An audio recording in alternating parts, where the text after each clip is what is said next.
Joining me now is one of the leaders here. He is Utah Republican Governor Gary Herbert.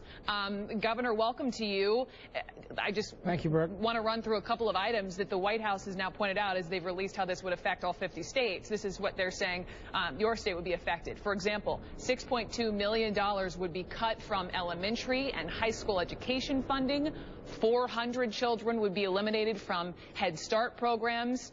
And this seems to be, to me at least, reading through that the biggest to hit your states are 15,000 civilian workers at Department of Defense would be furloughed. So, you read all of this from the White House perspective, it almost seems like the sky is falling. My question to you is the situation as dire as the administration is making it out to be? Well, from what you've just told me, the sky is falling mentality permeates, I think, some of the efforts here in Washington, D.C. I think that is hyperbole. I think it's exaggeration and downright on the offensive side of the line. We're not going to have those kind of critical issues happen in Utah. Why is it in Washington that we think we're going to cut some dollars, that somehow efficiencies are not going to be realized? In most of the states, we've had to cut our budgets, live within our means, and we're getting better outcomes than we had before.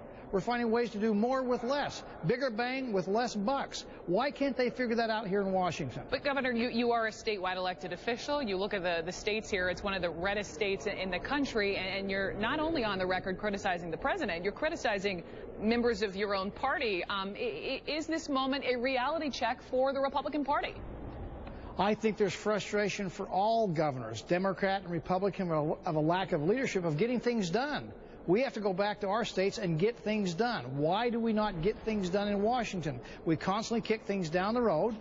We have a Senate that hasn't had a budget in 4 years. Again, I think the president has an opportunity, in fact, to be the honest broker here and bring together from both parties. What about Speaker Boehner? He's not beholden to anybody. Speaker Boehner has put some proposals on the table. He's had 2 of them they've passed in the Congress, which have not even been taken up in the Senate. At least I think he's trying. Again, the fact that we're not getting outcomes, not getting results, I have to own that as a governor. If I don't get results in my state, I'm criticized. We're not getting results here in Washington, D.C. I think that's because of a lack of leadership, and there's blame to go around for everybody. Governor Gary Herbert, State of Utah, thank you, sir. We'll be watching to see what happens by midnight Friday.